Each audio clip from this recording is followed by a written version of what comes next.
Well, we are also blessed today to have in the house a very dear friend of mine and colleague, Reverend Susan Overland. And so let us give a warm welcome and a blessing to Reverend Susan. Hey. You guys, who knew? I thought San Jose was the hottest thing in town. Look at you. I feel so much better about this state capital right now. Wow. I'm telling you, I am so honored to be here. Reverend Georgia is like one of my favorite people in the universe. She was one of my teachers in ministerial school. And then I got to be a classmate with Ramona. We overlapped 1 year. And then I graduated. And look, can you tell she's graduating? Her color's coming back. Did you notice? It's awesome. Yay. That light at the end of the tunnel is like a spotlight now. So I'm thrilled to be here. And really, your music, holy cow, you guys are off the charts, off the hook. Unbelievable, yes. And then I have to tell you, I've been sitting here watching Anna, right? So not only does she sign, but then Mignon goes into this prayer in Spanish, and there she goes. I'm like, wait, what? I didn't know she could do that. That's awesome.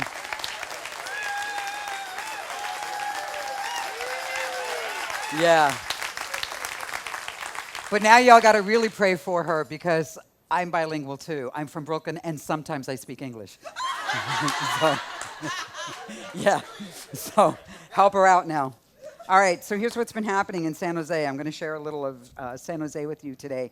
First of all, Dr. David Bruner, who is my senior minister. I'm the assistant minister there at the Center for Spiritual Living San Jose. He sends love and blessings. I bring my whole community with you, loving you up a lot. And our annual theme this year is Living the Science of Mind, Practice Makes Permanent.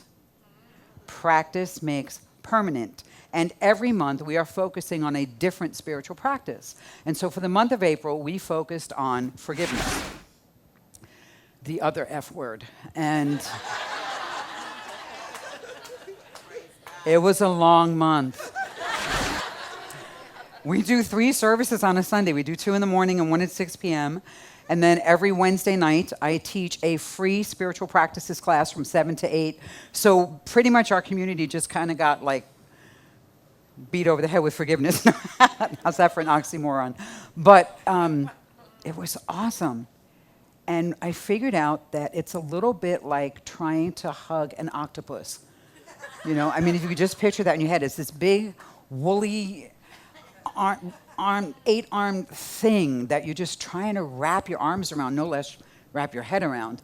And it's necessary, though, isn't it? Yes. Isn't it so necessary? So Scripture tells us, right? Christ said, no, not 7 times. Right? 70 times 7. So I'm thinking by the time I'm in my 30s, all right, well, I must have hit 490 times by now, right? I can probably be done now, right? No, it doesn't work that way. And then I find sometimes, I don't know about you, maybe I'm the only one, but don't you find sometimes you just kind of, it doesn't always have to be my turn.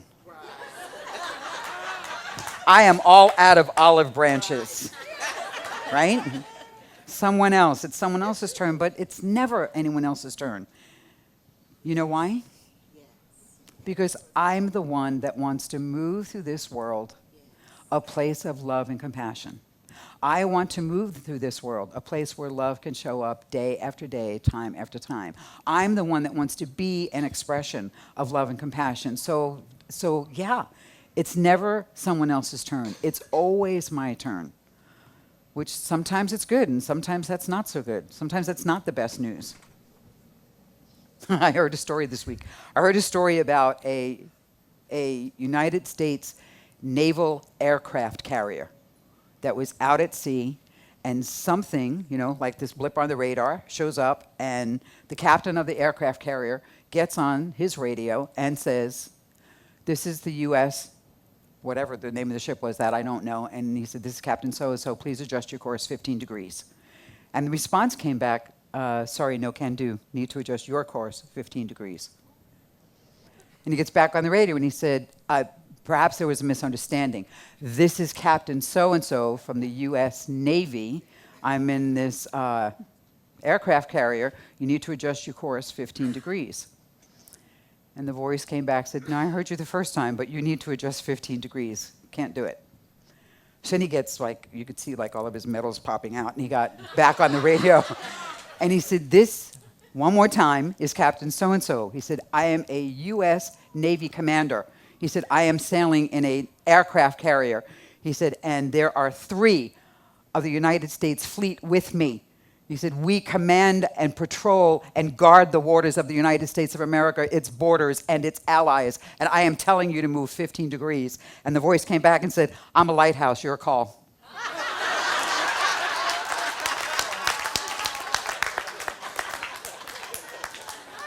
Have you been there, though? Have you been there? Have you been buttoned up against that thing and against that person and against that issue or against that event or against that neighbor or against that coworker?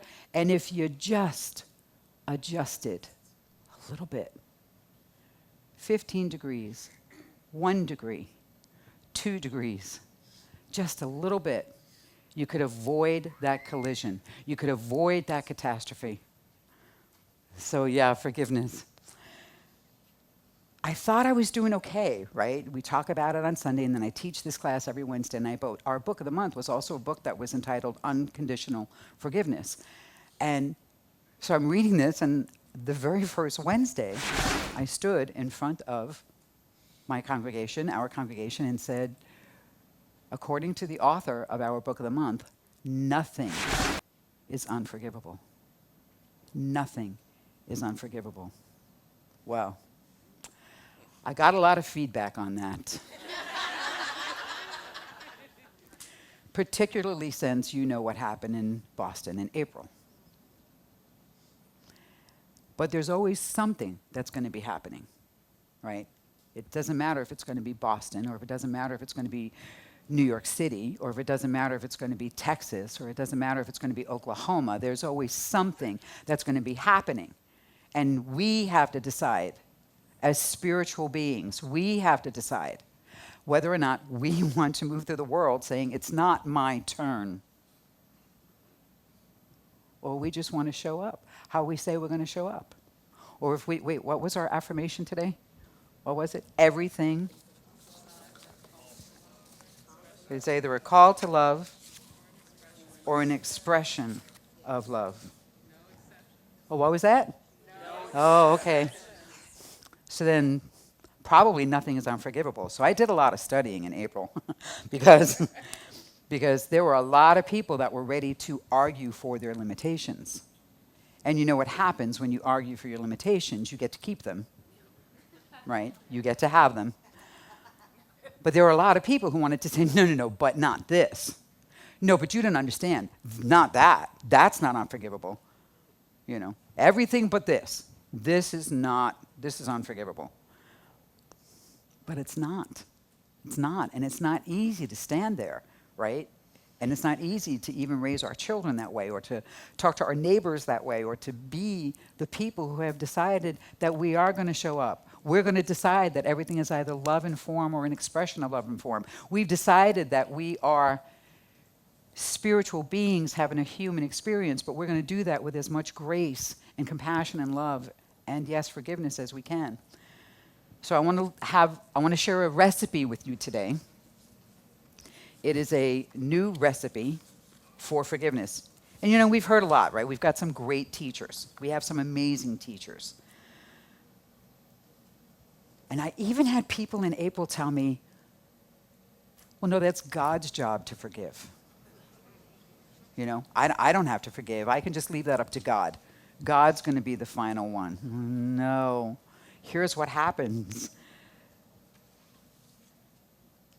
And I got a lot of emails on this one too. God doesn't forgive. Because in order for forgiveness to take place, condemnation needs to be present. And there is no condemnation where God is. Do you get that? There is nothing in this world or this universe or anything that we could possibly assume that God condemns. That's just not who God is. So then forgiveness is not to God, right? We said something else earlier in the beginning about how we think it's one of the 4 things that we believe, right? There are maybe devilish things that are going on in the world, but most of the times they're going on up here, and we have the power to choose. One of our young adults gave a talk a couple of weeks ago, and he said, he described it for him. He said, unforgiveness is like having cable TV. It's like having Comcast or DirecTV, and you got On Demand, you got satellite, the dish. He said, you have all this to choose from, this whole plethora of channels and movies that you could pick and Netflix that you could downstream, and you keep watching reruns. Right? He's 20. I'm like, okay. Think he can have my job any day now. No problem. 20. I mean, that's how he's showing up in the world, right? That's how he describes unforgiveness. It's like watching reruns over and over and over again. And then the Course in Miracles tells us that hold nothing against anyone, for when you do, there is a place on your heart where the Holy Spirit cannot show up. It's a place where light cannot shine through. My other favorite, unforgiveness is like drinking poison and hoping the other person dies. And people get hung up on it because they think it's condoning or excusing, and it has nothing to do with that. Nothing at all. Reverend Carol Huntley from our center in Marin says that it's forgiveness. You know when you're forgiven, truly forgiven, when you can give that person, thing, event, safe passage through your mind. Safe passage. It doesn't mean that you're a doormat. It doesn't mean that you put yourself in harm's way. It doesn't mean that you allow yourself to keep being hurt over and over and over again. Of course not. That's not what it means. But it certainly can be safe passage that when a memory comes up or something, there's not that attachment to it, that angst to it, that stuff in you that begins to get all knotted and icky. That's a Science of Mind word, icky. So nothing is unforgivable. The new recipe I would like to leave you with is 2 things. First of all, if you intend to truly forgive, if you really, really mean it, then the first step is forever giving up the right to bring it up again. The thing that you've forgiven, the person you've forgiven. You give up the right to ever bring it up again. Now, your friends are going to want to, you know. You know your friends are going to be having coffee with you or maybe a glass of wine, and they're going to say something about, hey, how is your ex? Or, hey, have you talked to so-and-so lately? And you know what you're going to say? Hey, there's a sale on kitty litter at Costco. Your friend's going to say, but I don't have a cat. And you go, I know. Right? Diversionary tactics. You have forgiven up the right to redirect. Moms know it. You ever watch a mom with a toddler? Redirect. Redirect. You give up the right to ever bring it up again. And by the way, not on Facebook either.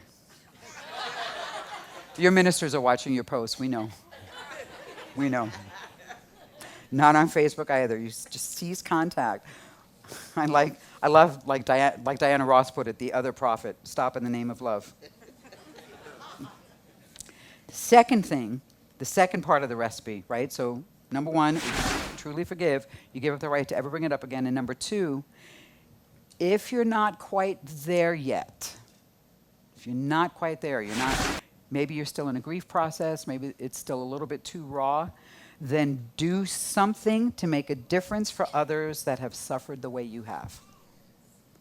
Do something to make a difference for others who have suffered the way you have. I have spoken to and read about some remarkable heroes in the month of April. Remarkable people. In fact, just 2 or 3 weeks ago, Dr. David was on a bike ride because he's one of several people from my community, probably 30 to 50 people from San Jose, who ride a bike every year from San Francisco to Los Angeles in the AIDS Life Cycle ride. They ride for 7 days on a bicycle. I believe they let them sleep, but they ride for 7 days. And I'm astounded by their courage and their tenacity and their giving hearts. But they do a lot of training. You don't just wake up and say, okay, let's go. It's tomorrow. Let's go. So they do a lot of training. He was on a training ride, and this one was sponsored by the Lions Club. And what they do is they do a fundraiser every year. It's this bike ride, and people donate per mile kind of thing. And they help people who have lost their sight or who are nearly blind. And it's beautiful because what they do is they teach them how to camp. So a blind person who may never get to experience the joy of camping, they have sighted people that partner with them, and they actually let them, they show them they teach them how to pitch a tent and actually light a campfire. I mean, it's beautiful. They teach blind people how to ride bikes.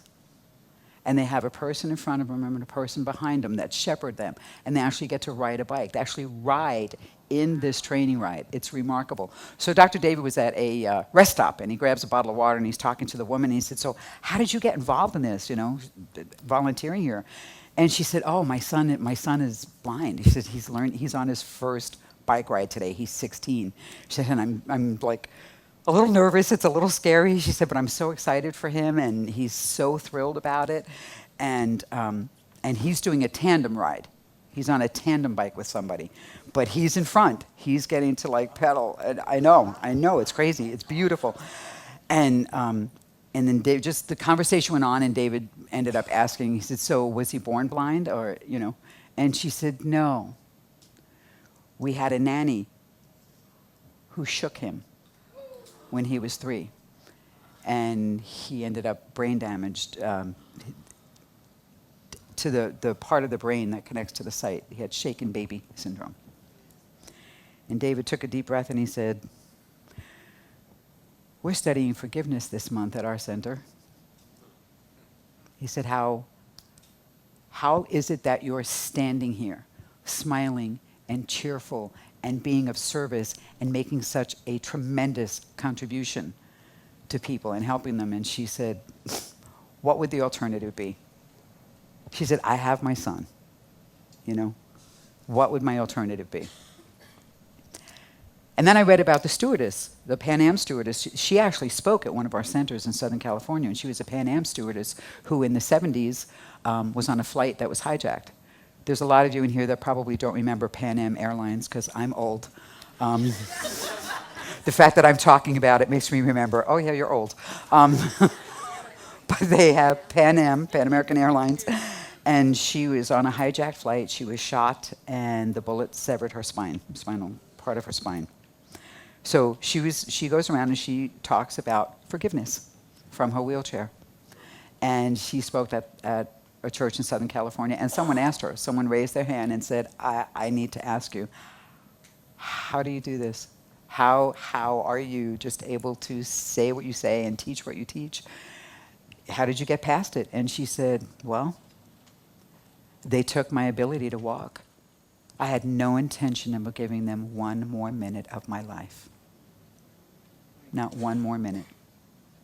So there's this beauty, there's this awesome rawness and beauty in standing in your power and refusing to give your power to anything else, refusing to give your power to a past, because then what happens? You just live from the past. And when you live in the past, you're creating an almost certain future.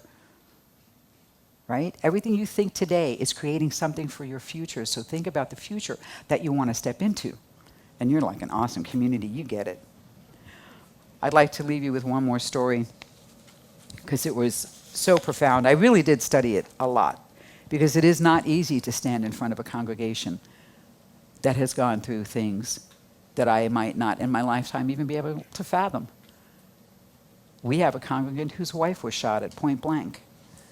And he stood up on a Wednesday night in our service a month after it happened and said, I just need to declare that I have forgiven this person because to not do so would destroy my family and everything else that's precious that I hold dear. So I get that. I get that. It's not an easy thing. That's why it's like this big octopus that you're trying to wrap your arms around. But we need to grasp the fact that it is nothing, has nothing to do with the other person, ever. It's all about us and our freedom. And the beauty of our lives. So I want to leave you with one more story. because talking about nothing is unforgivable, I really had to do a lot of homework. This is a story that was excerpted from a book that's entitled I'm Still Learning to Forgive by Corrie ten Boom. And it was written in 1972. It was in a church in Munich that I saw him, a balding, heavy-set man in a gray overcoat, a brown felt hat clutched between his hands. People were filing out of the basement room where I had just spoken, moving along the rows of wooden chairs to the door at the rear. It was 1947, and I had come from Holland to defeated Germany with the message that God forgives. It was the truth they needed most to hear in that bitter, bombed-out land, and I gave them my favorite mental picture. Maybe because the sea is never far from my mind, I like to think that that's where forgiveness goes. Things that need to be forgiven are thrown into the sea. The solemn faces stared back at me, not quite daring to believe. There were never questions after a talk in 1947 Germany. People stood up in silence collected their wraps, and in silence left the room. And that's when I saw him, working his way forward against the others. One moment, I saw this overcoat and brown hat, and the next, I saw a blue uniform and a visored cap with the skull and the crossbones. It came back to me with a rush. The huge room with its harsh overhead lights, the pathetic pile of dresses and shoes in the center of the floor, the shame of walking naked past this man. I could see my sister's frail form ahead of me, their ribs sharp beneath the parchment skin. Betsy, how thin you were. Betsy and I had been arrested for concealing Jews in our home in Nazi occupation of Holland, and this man had been a guard at Ravensbrück concentration camp where we were sent. And now he was in front of me, hand thrust out. A fine message, Fraulein. How good it is to know that, as you say, all of our sins are at the bottom of the sea. And I, who had spoken so glibly of forgiveness, fumbled in my pocketbook rather than take that hand. He would not remember me, of course. How could he remember one prisoner among those thousands of women? But I remembered him, and the leather crop swinging from his belt. I was face to face with one of my captors, and my blood seemed to freeze. You mentioned Ravensbrück in your talk, he was saying. I was a guard there. No, he did not remember me. But since that time, he went on, I have become a Christian. I know that God has forgiven me for the cruel things I did there, and I would like to hear from your lips as well, Fraulein. And again, the hand came out. Will you forgive me? And I stood there. I, who had been forgiven time and time again and could not forgive. Betsy had died in that place. Could he erase her slow, terrible death simply by asking? It could not have been many seconds that he stood there, hand held out, but to me it seemed like hours as I wrestled with the most difficult thing I had ever had to do. For I had to do it. I knew that. The message that God forgives has a prior condition, that we forgive those who have injured us. I knew it not only as a commandment, but as a daily experience. Since the end of the war, I had had a home in Holland for victims of Nazi brutality, and those who were able to forgive their former enemies were also able to return to the outside world and rebuild their lives, no matter what the physical scars. Those who nursed their bitterness remained invalids. It was as simple and as horrible as that. And still, I stood there with the coldness clutching my heart. But forgiveness is not an emotion. I knew that too. Forgiveness is an act of the will, and the will can function regardless of the temperature of the heart. Help, I prayed silently. I can lift my hand. I can do that much, and you supply the feeling. And so woodenly, mechanically, I thrust my hand into the one stretched out to me, and as I did, an incredible thing took place. The current started in my shoulder, raced down my arm, sprang into our joined hands, and then this healing warmth seemed to flood my whole being, bringing tears to my eyes. I forgive you, brother, I cried, with all my heart. And for a long moment we grasped each other's hands, the former guard and the former prisoner. I had never known God's love so intensely as I did then. And so I can only tell you that once you make the commitment, no matter what you're facing, miracles will happen. And I thank you so much for having me. I love your center. Thank you.